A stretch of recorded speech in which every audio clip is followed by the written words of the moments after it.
આજે એક વિચાર આવ્યો, લાગ્યું કે તમારી સાથે શેર કરું. ઘણી વખત સંતાનો મતલબ છોકરાઓ, હું તમે બધા આવી ગયા અંદર, મા બાપને આપણે એ રીતે માપતા હોઈએ છીએ કે મારા પપ્પા બહુ ધનિક છે, પૈસાવાળા છે, અથવા તો મારા પપ્પા બહુ ગરીબ છે. ઘણા બધા સંતાન આજની જનરેશન તો ખાસ એવું કહે છે કે મારા પપ્પા બહુ ગરીબ છે અથવા તો પછી બહુ પૈસાવાળા છે. કદાચ આપણે ફાઇનાન્શિયલી સ્ટેટસ જ માપીએ છીએ, પણ મને એવું લાગે છે કે છોકરા સૌથી વધારે ગરીબ છે, મા બાપ એક પણ ગરીબ નથી. ખબર છે કઈ રીતે? કારણ કે મા બાપની પાસે જે કંઈ હશે ને, જેટલું બી હશે, થોડું હશે, વધારે હશે, એના સંતાન માટે પૂરેપૂરું ખર્ચી નાખશે.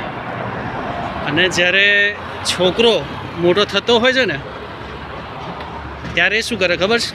પોતાના ખર્ચા કાઢ્યા બાદ બચતમાં મૂકશે પોતાના ભવિષ્ય માટે, પણ એ મા બાપ માટે નહીં ખર્ચે. કેમ?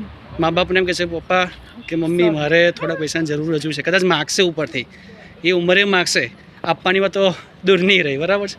તો મને એવું લાગે છે કે માગનારો જ હંમેશા ભિખારી હોઈ શકે. એટલે મા બાપ તો, દરેકના મા બાપ તો અમીર જ છે ભાઈ, છોકરાઓ બહુ ગરીબ છે, મને એવું લાગે છે. જો સહમત હોય તો લાઈક કરજો વિડીયો, બરાબર છે? અને તમારું કોઈ અભિપ્રાય હોય તો પણ જણાવજો, અને આ વાત મને તમને બધાને લાગવું પડે. Thank you.